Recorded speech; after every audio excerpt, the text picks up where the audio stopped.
They're going to be a power formation. Green under center. They're in an I. It's the Clydesdale formation. And it's going to be Holani into the end zone for the score. George Holani with his 4th touchdown of the season. And oh boy, is it great to see George back in the Bronco lineup. Drive number 2 goes 51 yards, and the Broncos have a 6-0 lead. In their biggest blowout victory of the season so far, Boise State running back George Holani visited the end zone not once, not twice, but 3 times against Colorado State last weekend. And believe it or not, he wasn't even the offensive Mountain West Player of the Week. That honor went to his quarterback, Taylin Green, who threw for over 300 yards and totaled up 3 touchdowns. Green on a quick count. Big rush comes. Green gets the pass away, throws it to Riley Smith. Did he catch it? He did. Toe in the back of the end zone. Touchdown pass, Taylin Green. Riley Smith, his first touchdown catch of the season. On defense, the Broncos were elite once again, limiting the Rams to a season-low 170 yards of total offense. Millen awaits the snap, gets it. Boise State rushes 5. Pretty good protection. Now it breaks down, and it's going to be Obichere in there for the sack with help from Hassanin, and Boise State has its first sack of the day. Welcome once again into Jay Sports Bar. Jay Tust alongside Shane Williams-Rhodes. Shane, you were part of a number of these during your time at Boise State. Anything better than getting into the middle of the season and rolling off 4 or 5 wins in a row? That's the time. We always talk about peaking at the right time, and I think that's what this team is doing. We've seen it. History shows that, we tend to have some mishaps in the beginning of our years, and then, we starting to get on these rolls, and then things start changing. Other teams start going down in other conferences, and there you go. Then you have some automatic bids starting to come. Yeah, Boise State's certainly on a roll right now. They're winners of 4 straight overall. They're 5-0 in Mountain West Conference play. At one point in time, we thought any significant bowl game was unthinkable, but now all of a sudden, the picture is starting to become a little more clear. There is potentially a path where Boise State could work their way into something special. We'll get to that later on in the weeks to come here on Jay Sports Bar. Coming up today, we're going to talk about Dirk Cutter and the Boise State offense. They were so much more efficient in the red zone. Why? Also, Divine Obichere as well as Cortez Hogan step up with 2 big absences on defense. No Scott Matlock, George Tarlas out for the season, and a couple of unsung heroes try to become household names for at least a week. Also, we will preview the big BYU game coming up, the final time that Boise State and BYU will meet in this rivalry for at least the foreseeable future. We start out, though, by talking about the guy that, you've been campaigning for a long, long time now, Taylin Green, with his best game as a passer, as a member of the Boise State football team. He goes 24 of 30 for 305 yards. He throws 2 touchdowns, has another rushing touchdown. What a special talent. Yeah, and if you take out some of those drops, I think we have a more efficient day. Ooh, a former receiver calling out the current receivers. There were a couple of them. They came back and made plays later. There are a few rough ones, but this is exactly what I've been saying since last year in October 2nd when I made that tweet. We have a guy who can do a lot of things, and he might not be great at throwing the ball. He might not be great at doing this and doing that, but he gives us more options. And him having his athletic ability and giving us more options allows some of those things that used to be really tough for us to do, really easy. Yeah. We really struggled to throw the ball in the first 4 games. Well, this game, they did exactly what we've been saying on this show for 8 weeks. Bootleg and quick game. Yeah. That's the strength. That was the thing about that stood out to me above anything else, even more so than the impressive completion percentage, the yards total, the fact that we just watched an offense operate in rhythm for the most part. And if something got out of rhythm, he was able to, use his athleticism to correct it. But focusing on the in-rhythm part, the ball was out on time. He was making his reads through the receivers. We were talking with Dirk Cutter about it this week, and, he said that he'd get to 1, see it wasn't there, he'd get to 2, see it wasn't there. And there were a few occasions where he would even get to that 3rd receiver and be able to still hang in there long enough to complete a pass. Like, his development and growth it is not just something that is cliche. It's actually happening before our very eyes. Yeah, you saw it many times. I want to say Billy Bowens was the guy that he's on that play where you saw him maybe catch the ball 3 times. and then he had the one drop that he had was on that same play. He is literally the number 3 option. You know, you have your guy on the play side on the right. He's running typically a go route, a comeback, something over there just to kind of clear that side of the field so they can bootleg that way. Your number 2 guy is typically going to run a 10-yard out. So if that's there, Taylor can get it out fast. And then you got your drag coming all the way from across the field. And a lot of times we saw Taylor go through his progression. All right, the number 1 wasn't there. All right, now we're bootlegging. We get number 2. It might have been there, but he didn't feel comfortable enough to throw the ball. So now this is where him being able to do multiple things for us helps, because now I can extend the play and run towards sideline and not worry about getting caught. Yeah. That's never a problem with that guy. So now I can get to my 3rd option, who's wide open every time they ran the play because everyone's flowing this way. You know, you got 2 guys. I want to say most of the time it wasn't just one guy running at Taylor. He had 2 guys like right on his heels all the time, and he's able to deliver it.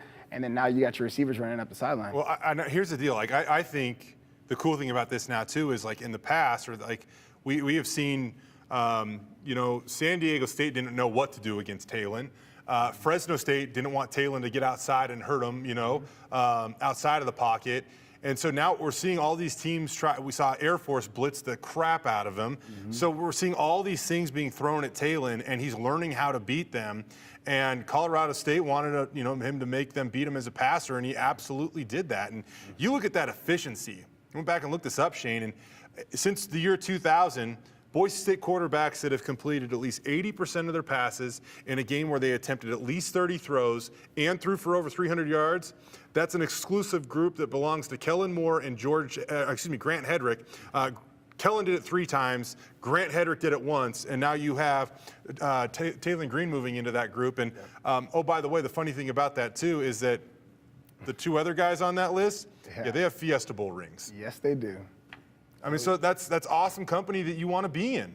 For sure, and I've been saying it. This is just the ground level. I mean, what are we, 4 or 5 games maybe? He has started true, like full games. Yeah, is it 4? It's 4 true starts. He played a lot of the Oregon State game, obviously, but 4 true starts where Boise State is 4-0 in those games. And we've seen different game plans for the most part each game because teams are going to try to take certain things away. I think what Colorado State tried to do hurt them more than it helped them because of not bringing that pressure like Air Force did. It allowed George Holani to kind of just go all game. Yeah. I mean, he was knocking on 100 yards almost in the first half. He was. So, because you aren't bringing that pressure and you're saying, I'm going to just drop back and we're going to allow this young quarterback to make the throws. Well, you're also saying I'm going to allow this run game that's already really good to just kind of ground and pound. And they did that. And when they finally did get them to 2nd and 3rd and longs and 2nd down, 3rd down, when they did decide to bring that pressure, now the pass game's open and we're throwing it and they were in rhythm. It was great to see. I want to bring up George here in just a second, especially his effectiveness down inside the red zone. But getting back to this offense as a whole and how Taylin has really kind of changed it, we mentioned teams throwing different game plans at Boise State. Like, I didn't feel like that ever had to really be the case over the last year and a half. Like, Boise State kind of they are who they were on offense. I don't even know if I'm saying that right. But and everybody's kind of, I don't know, they didn't have like this threat where they constantly put opposing defenses on their heels. And so now if you're an opposing defense, you're like, okay, we're going to try this. What happens when it doesn't work, though? Like, you're scrambling on the sidelines. You're trying to find answers. That's the point of being an effective offense that can beat you in a number of ways, and that is finally what Boise State has morphed back into. I think that just comes down to the identity. We can honestly say that this team hasn't had a true identity that they can rely on since George Holani was a freshman. Yeah. Because after freshman year, he got banged up. Now we're doing running back by committee. You know, obviously the backs that were behind him before were not as good as the ones we have now that are behind him. So it was tough. And so now that you have something that you can go out no matter what, they can bring whoever they want to bring, and we can still say we're going to go out and run that ball. And in Air Force, we did it the whole first half with one back. And then when that back got hurt, you know, we were in some trouble. We were in back number 3 and back number 4. But for the most part, if we have our guys in, we can do what we want to do, what we are comfortable doing. Yeah. Yeah. It's awesome to see this happen once again. It almost felt like it couldn't happen. Like, This now seeing it almost feels like foreign because it had been so long. But now we're back to seeing Boise State control tempo, control what's going on for the opposing defense because they've been so darn good for that matter. Talking about George Holani. 21 carries, 108 yards, 3 rushing touchdowns. By the way, those 3 rushing touchdowns, all of the 1-yard variety. And normally I'd be like, okay, well, that's not impressive. But for George, it is because there was such a long time here where whenever they got down inside the red zone, and especially like inside the 10 and 5, it seemed like they took him out. And now they're leaving him in, and the guy is just absolutely eating. He's got a couple of touchdown passes going out in the flat inside the 5 this year. We saw 3 rushing touchdowns against Colorado State. Why is he so gosh darn good and effective inside the red zone? It's just being in the pass. I think the best analogy for football people out there is the Reggie Bush-Lindell White theory. You know, okay. Lindell White was the short yardage back, and everyone knew he was getting the ball inside the 5. We had Andrew Van Buren. That was his role on the team. So when they got inside the 5, they're just going to ground and pound it with him. You know, obviously, if he gets into some sticky situations, he can't outrun you to the edge, but his job is just to go in and go straight. So now having 2 more similar backs now, you don't necessarily have to take your back out because the guys you have are every down backs, you know, with either way you cut it. So right. It doesn't matter who's in. So I think you're getting a lot more of him. But I think it might also be that Genty was coming off of injuries, so that could also have played a role. That could be that's a good point too. I just think that it's awesome to see George be productive in a variety of ways, and you know he's now has 6 straight 100-yard games at home. When when he rushes for 100 or more yards, Boise State is 11-0 all time. It was a few weeks ago that Dirk Cutter compared Ashton Genty to Maurice Jones-Drew. Knowing Dirk's extensive NFL background, earlier this week I asked him about a comparison for George Holani, and it was a little more difficult than I thought. Man, George played a really good game, 108 or whatever he had. When you look at the all 22, those plays weren't all blocked perfectly. George was making guys miss left and right. Our offense is going to be way better when George is in there, and George is a good mix because you know, when I first started hanging around here, I thought George was going to be a good 3rd down back in the NFL because he can block. He's good in the pass game. He's good in the screen game. That was a really nice swing screen that he split to start that 2-minute drive. But George is a good runner. George runs with more power than I first thought. I mean, he has some good power runs. Can definitely make guys miss. So I'm not sure who. He reminds me of a good George Holani.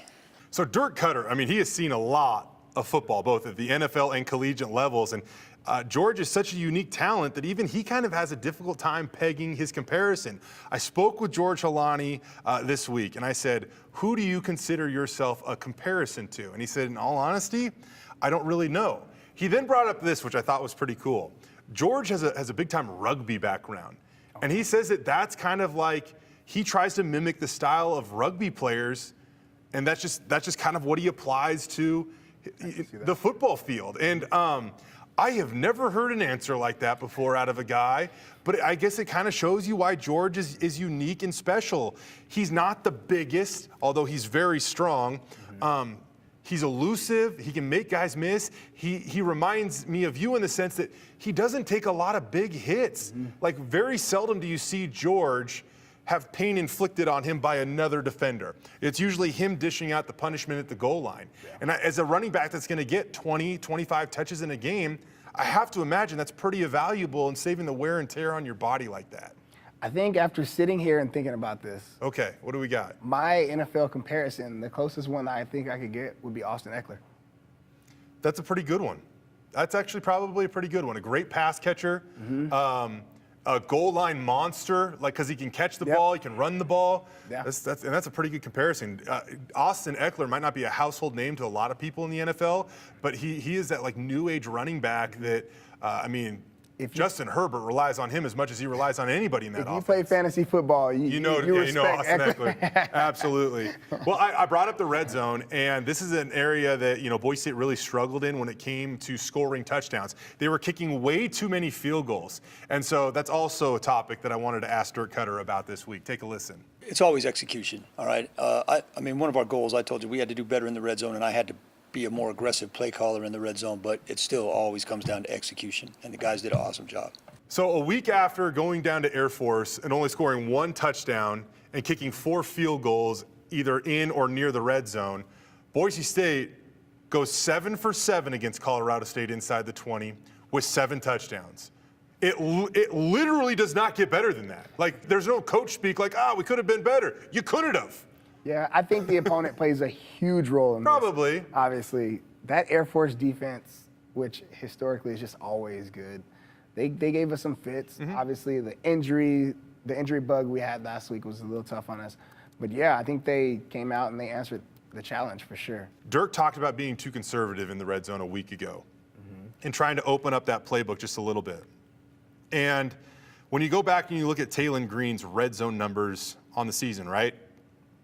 Going into that game, he didn't put the ball in the air a lot, but in the first 3 games, I guess you could rope in the Colorado State or the Oregon State game too. But going into last Saturday, he was 10 of 16 for 52 yards and 2 touchdowns inside the red zone. Like, since you're inside the 20, you're not going to hit a bunch of shot plays, so the yards are going to be, the total yards are going to be a conservative amount. I'm just going to focus on quarterback efficiency rating because I do think that conveys, well, efficiency for that matter. So going into last week's game inside the red zone, 131.1. I mean, that's okay. Yep. You know, it's all right. Last Saturday, 5 of 7, 37 yards, 2 touchdowns, a quarterback efficiency rating of 254.1. And on top of that, like, he delivered a couple of 3rd down throws in there. The one to Riley Smith at the back of the end zone was an amazing toe tap catch by him.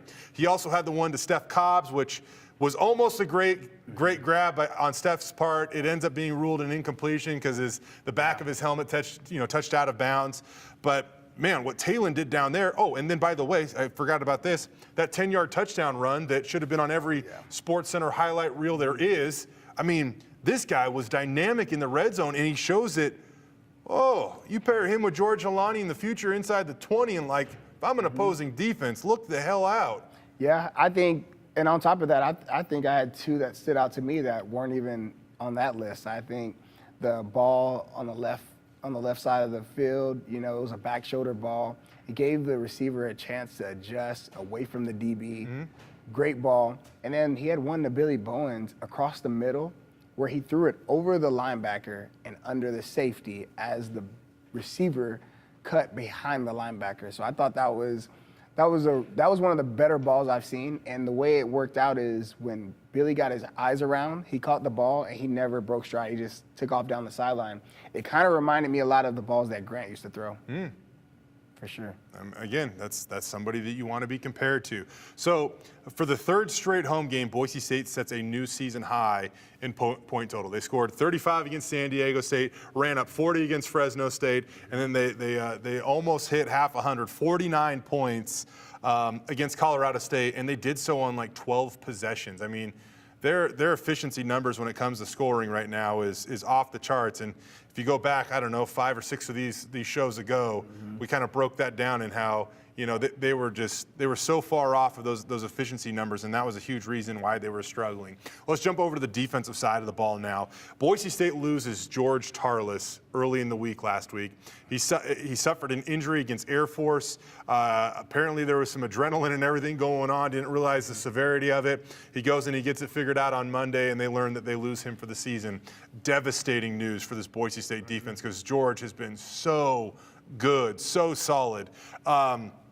And then, come kickoff, we reported on the Bronco Roundup Game Day show that they'd be without Scott Matlock. So now you have 2 of arguably your best, not even arguably, 2 of your best defensive players, your 2 best defensive linemen out for a conference game. And the storyline is actually how good the defensive line played. Like, what? Yeah, we saw some true depth this week. Yeah. I know a lot of fans probably are at home trying to understand why some of these guys have not been playing. Please But tell then you us. have to realize the guys that play in front of them Are really good. Yeah. They're like you just said, really they were good. the best guys on our defense. Yeah, and I got to say, Colorado State has struggled in a number of areas, but I don't want that to take away from the fact that Divine Obichere had 7 tackles, 4.5 tackles for loss, which went back and looked this up. That's the most by a Bronco in a single game since at least 2005. And in the FBS era, he's one of 3 guys with more than 4.5 or more tackles for loss in a game. So like that stat line he put together was as unique as any we've seen. And he's a guy that just patiently waited for his playing time and then just went out there and was a playmaker. I did not, Shane, straight up, dude, after the game, Divine's like, yeah, we practiced, we expect that. You might have. Divine, I respect you, dude, but I did not think you were going to get 4.5 tackles for loss in that game. You love to see things like this because now going forward, you're going to see a lot more rotation. So now you have a little bit more trust in your second group. So now you're like, okay, if I want to keep these guys fresh, I can. You know, I don't have to worry about, is my starter at 75, 80% as good as my backup? Now I know those guys can go too. They've been thrown in the fire and they stepped up to the challenge. Yeah, and I think that this affects like your depth too, in the sense that like Ahmed Hassanin, you know, he was a guy that started on the inside, and when they lost George, they moved him to the outside, but after they lost Scott, they bumped him back more snaps on the inside, and now like maybe you're like, no, we're confident. Once we get Scott back, we can kind of leave him out there at that defensive end position, really work with Cortez Hogans, who you're probably saying, who is that right now? He's a transfer that came in here, didn't play for the Boise State football team until just this last week because he was injured. He suited up at Air Force, couldn't quite make it back in time for that game health-wise, but he did get to contribute in a massive way. 6 tackles, 2 tackles for loss against Colorado State. So it shows me, Shane, that this isn't a team that Andy Avalos is building. It is a program. Because when all of a sudden now your top dogs go out and you need somebody to step up, they're not just a presence on the field, right? They're not just participating, right? They're there and they're making plays and they're helping the football team go out and win a game. For sure. And I think it's going to get even scarier when you start to see more of Avalos's recruits come through the program. I mean, we're on year 2. So a lot of the kids that he's recruited and brought in, you know, I guess it's kind of a slippery slope because he was hired before signing day, so you have those to kind of decipher on if that was his recruit, if that was a guy that was already coming before. But he has one true class that he recruited all the way through. Well, let's wait till we get to 3 and 4, and his guys that he brought in are juniors and seniors, and it's going to be real fun to watch. And I think he's on the right track for sure. And this is one thing about having a defensive coach, is you typically can always depend on your defense to keep you in games. And so if the offense just can establish a run, then it's just old school football. There are some more well-known names on this defense that I don't feel like they're getting a lot of attention right now because they're not stuffing the stat sheet like maybe they have in the past.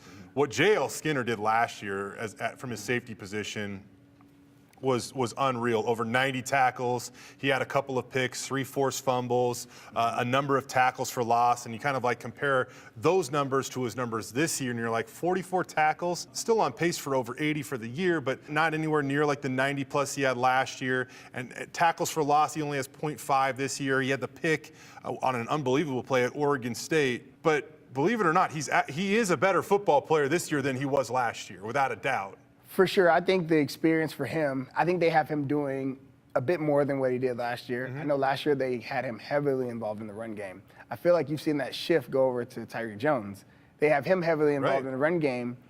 And so for long-term thinking, and so what's best for him, I think for JL, now he has on tape, I can come up and make plays in the run game for a whole year. Or if you want me to be back in coverage and, you know, not allowing guys to catch balls on me, I can also cover too. So thinking that way, you're putting more on tape. You're showing the versatility. He has this very impressive selfless approach too. He's like, no, if my numbers are down, this means we're playing better as a defense, right? And he truly believes it. Like he is so hell-bent on that. Like, it's not about me, it's about winning games. And for a guy that clearly is going to move on and have a really successful career at the NFL level, I just think it's an impressive mindset that he continues to display throughout each and every single interview session. There's another guy on the team that is greatly impacting this defense who we barely ever talk about. And this week I wanted to talk about him. So I asked Andy Avalos about Caleb Biggers' contributions to this defense, and this is what he had to say. You know, if you just look at the traditional stats, whether you're looking at the funniest thing is whether you're looking at the nose guard position or you're looking at the corner position, they can be misleading, you know, and there's two totally different positions, but two positions that are very critical to the success of a defense. And the way Caleb has played, you know, again, it's awesome to see a guy with the humility, okay, and that has the same approach, who is very mature and handles himself in a very professional way each and every day, and is so consistent. The guys that are consistent play consistent, you know, and he doesn't deviate. He doesn't.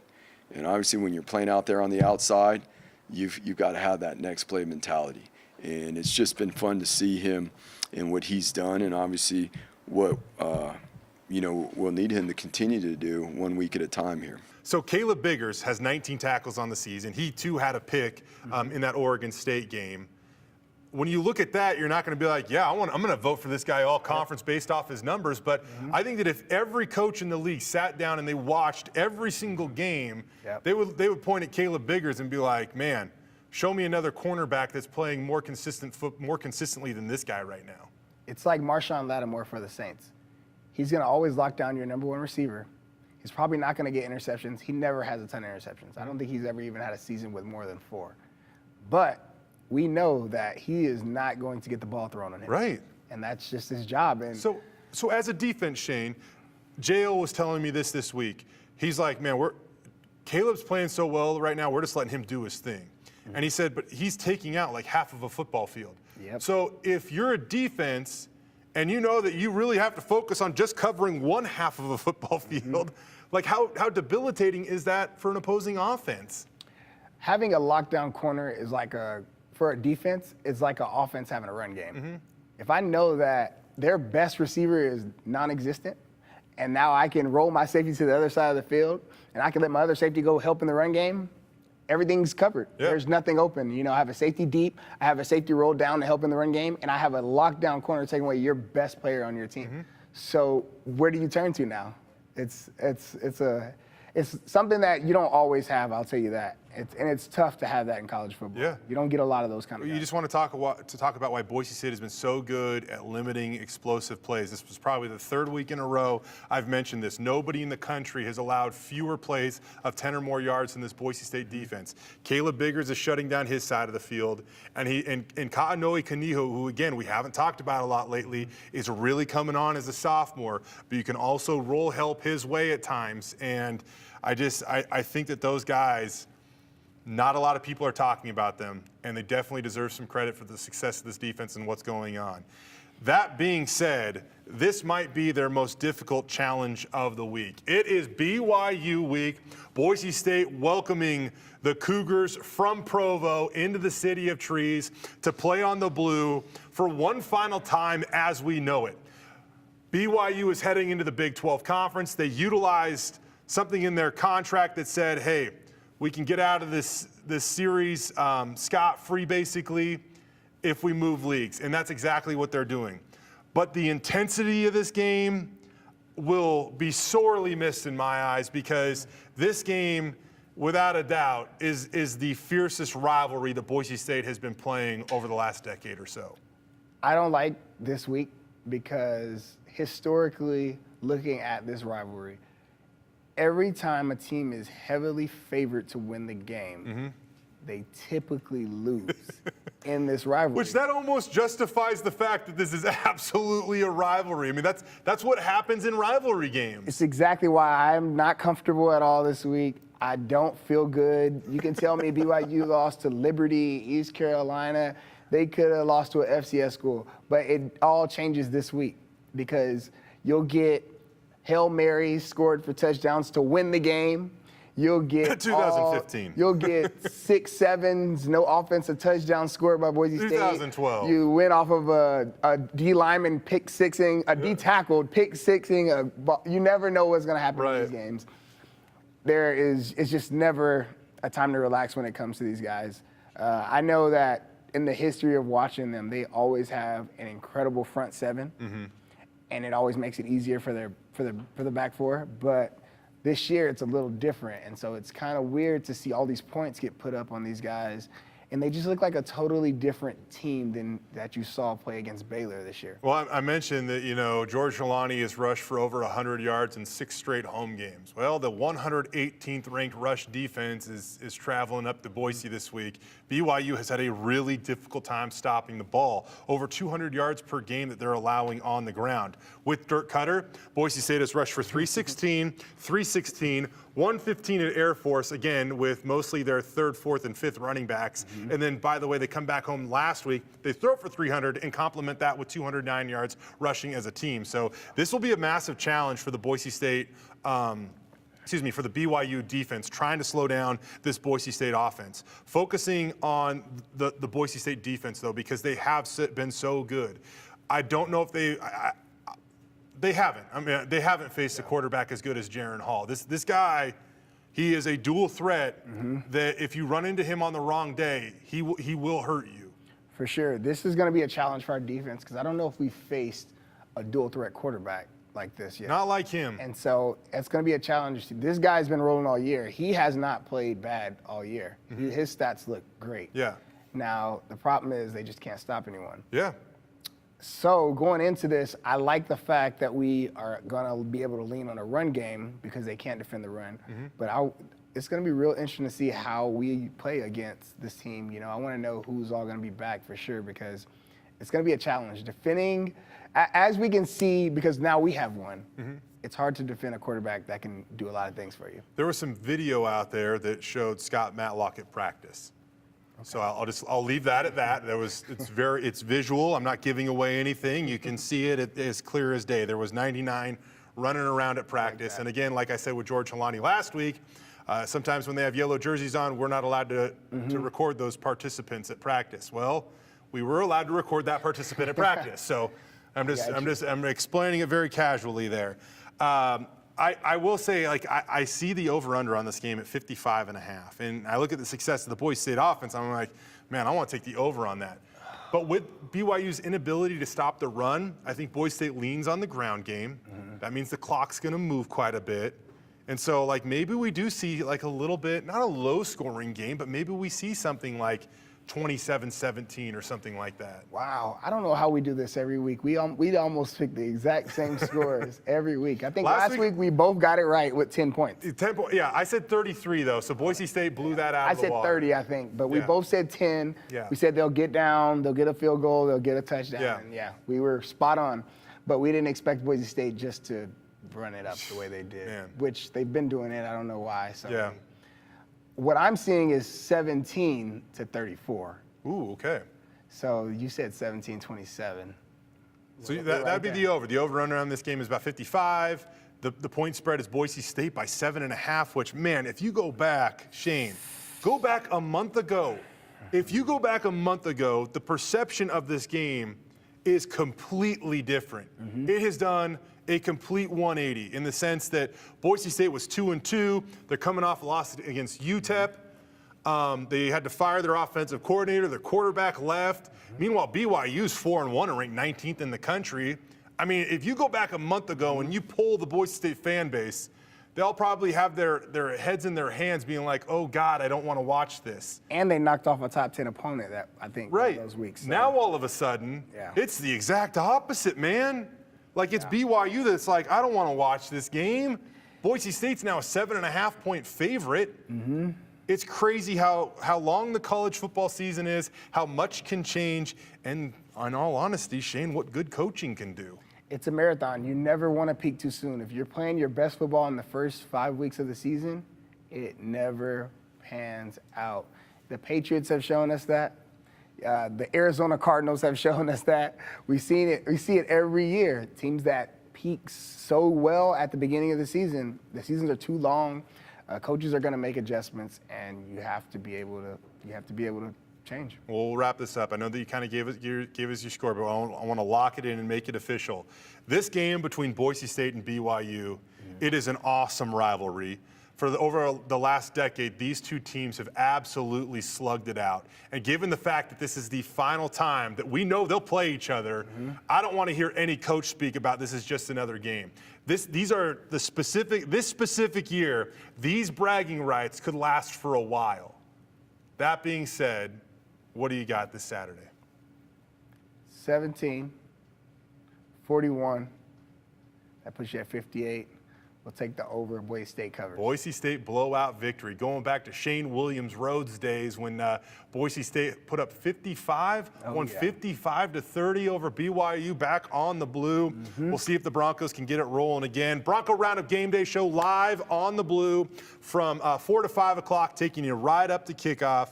Should be an awesome game. Can't wait to cover this thing for what we know will be the final time for the foreseeable future. Shane, we appreciate you, my man. No problem. All right, for Shane Williams-Rhodes, I'm Jay Tust. We'll see you next week, same time, same place on Jay's Sports Bar, serving the Idaho sports community. You know, it's awesome to see a guy like him be able to step up and do those things when, you know, some of the starters were out because of injury. I'm excited for him and where we grow from here. Millen awaits the snap. Boise State rushes 5. Pretty good protection. Now it breaks down, and it's going to be Obichere in there for the sack with help from Hassanin, and Boise State has its first sack of the day. Both Noah and Schramm in the box. We'll see if they blitz from the linebacker spots. Millen, he's going to be sacked for the third one, and Obichere is there. 4th down and less than a yard. Handoff Hollis. He's not going to get it. Obichere, Hogans, and Schramm are all there. The entire defensive front basically having a party in the Colorado State backfield.